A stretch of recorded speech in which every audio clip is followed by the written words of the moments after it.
اچھا بچوں، آج ہم لوگ آگے پڑھتے ہیں۔ آگے ہمارا ٹاپک ہے اختیارات کی تقسیم اور اچھا نظام حکومت۔ اختیارات کی تقسیم کا مطلب کیا ہے؟ اس کا مطلب ہے کہ جو مرکز کے اختیارات ہوتے ہیں ان کو چھوٹی چھوٹی اکائیوں میں تقسیم کرنا، یعنی وفاقی یا صوبائی حکومتوں کے اختیارات کو ضلعی حکومتوں میں تقسیم کرنا۔ ٹھیک ہے، تو اچھا نظام حکومت کو ایسا نظام حکومت ہوتا ہے۔ نظام حکومت سے مراد ہوتا ہے ایسا حکومت کا نظام جس میں تمام عوامی اور حکومتی فیصلے صاف اور شفاف طریقے سے سر انجام پائیں اور تمام سرکاری ملازم اپنے اپنے عہدوں کے ذمہ دار ہوں۔ پاکستان میں 14 اگست 2001 کو اختیارات کی تقسیم کے اصول کے تحت مقامی حکومتوں کا نظام قائم کیا گیا، جسے اچھے نظام حکومت کے صاف شفاف اصولوں پر چلانا مقصود ہے۔ مقامی حکومتوں کے نئے نظام کے تحت مندرجہ ذیل مقاصد مقرر کیے گئے۔ نمبر 1، نچلی سطح تک اختیارات کی تقسیم، یعنی صوبائی حکومتوں کے اختیارات کو یونین، تحصیل یا ٹاؤن اور ضلع کی حکومتوں میں تقسیم کرنا ہے۔ پہلے جو فیصلے صوبائی حکومتیں کیا کرتی تھیں، اب وہ فیصلے مقامی حکومتیں کریں گی۔ پھر اس کے بعد جو تمام فیصلے اور معاملات بڑے شفاف طریقے سے سر انجام دینے ہوں گے، اور کوئی بھی جو فیصلہ ہوگا یا کوئی بھی معاملہ ہوگا اس میں بدعنوانی شامل نہیں ہوگی۔ اختیارات کو مقامی سطح پر تقسیم کر کے نظامی حکومت کو بہتر بنانا یا عوامی خدمت کے لیے معاملات کو جلد نپٹانا۔ تمام فیصلے کرتے وقت یا تمام عوامی معاملات نپٹاتے وقت عوام کی شمولیت کو یقینی بنانا، یعنی عوام کی قسمت کے فیصلے عوام خود کریں۔ اختیارات کی تقسیم سے عوام کے مسائل وفاقی یا صوبائی حکومتوں کی بجائے مقامی حکومتوں کے ذریعے جلد حل کروانا۔ مقامی حکومتوں سے توقعات۔ مقامی حکومتوں سے کیا کیا توقعات ہوں گے؟ سب سے پہلی توقع تو یہ ہوگی کہ معاشرے میں انصاف قائم ہوگا، ٹھیک ہے، اور انصاف اور مساوات قائم ہوگا۔ کوئی ایک طبقہ کسی دوسرے طبقے کا استحصال نہیں کرے گا۔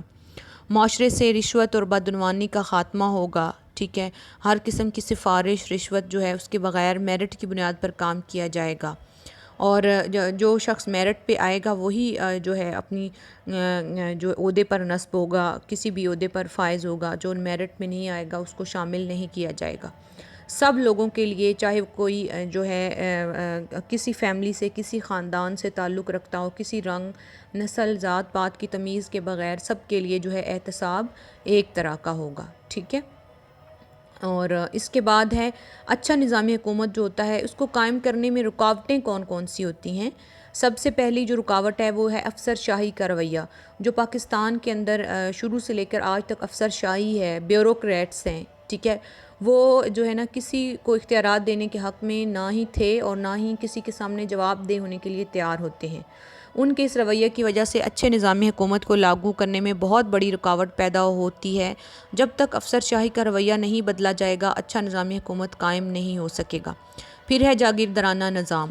پاکستان کے اندر جو جاگیردار طبقہ ہے وہ باقی جو میانہ روی کے جو لوگ ہیں، متوسط طبقے کے جو لوگ ہیں، ان کو کبھی بھی وہ وراثت، ان کو کبھی بھی وہ آگے نہیں آنے دیتا، اور ان کو یہ ورثہ پاکستان ورثے میں ملا ہے، اس لیے اسی طرح سے قائم ہے، اور انہی کی حکومت ہوتی ہے، انہی کے ہی تمام وہ قانون لاگو ہوتے ہیں اس ملک کے اندر۔ ان کے علاوہ سب جو طبقے ہیں وہ ان کو کسی بھی خاطر میں نہیں لاتے۔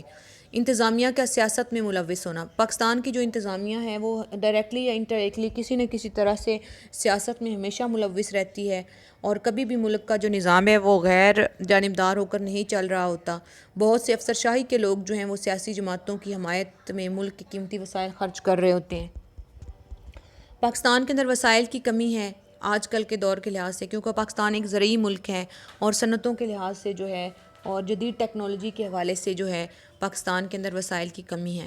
آئینی تحفظات نہیں ہیں پاکستان کے اندر، کیونکہ آئینی تحفظات کا ہونا اچھے نظام حکومت کے لیے بہت ضروری ہے۔ اگر کوئی سول انتظامیہ کا فرد وہ آگے قدم بڑھاتا ہے تو اس کو کئی قسم کی مخالفتوں کا سامنا کرنا پڑتا ہے۔ آئینی تحفظات ہونے کی وجہ سے قدم آگے بڑھانے کی بجائے پیچھے چلے جاتے ہیں۔ احتسابی عمل بنایا تو جاتا ہے لیکن اس کو قائم نہیں کیا جاتا ہے، ٹھیک ہے، اور جو حکومت کے بڑے اہلکار ہیں وہ بڑی آرام سے، بڑی مہارت سے وہ بچ جاتے ہیں اس طرح سے۔ ملازمین کی تنخواہیں، جو سرکاری ملازمین ہیں ان کی تنخواہیں بڑی قلیل ہیں، وہ اپنی تنخواہوں میں اپنا اور اپنے خاندان کا گزر بسر نہیں کر سکتے، جس کی وجہ سے وہ کوئی شارٹ کٹ ویز ڈھونڈتے ہیں، وہ سفارش اور رشوت وغیرہ کے تھرو جو ہے وہ کام چلاتے ہیں، اور اس ایک دستخط کرنے سے کئی لاکھوں کا ان کو کروڑوں کا فائدہ ہو جاتا ہے۔ تو اس وجہ سے کیا ہے کہ وہ یہ اچھے نظام حکومت میں بھی رکاوٹ ہے۔ ٹھیک ہے، یہ ہمارا آج کا ٹاپک تھے بچوں، آگے جو ہے انشاءاللہ ہم کل پڑھیں گے۔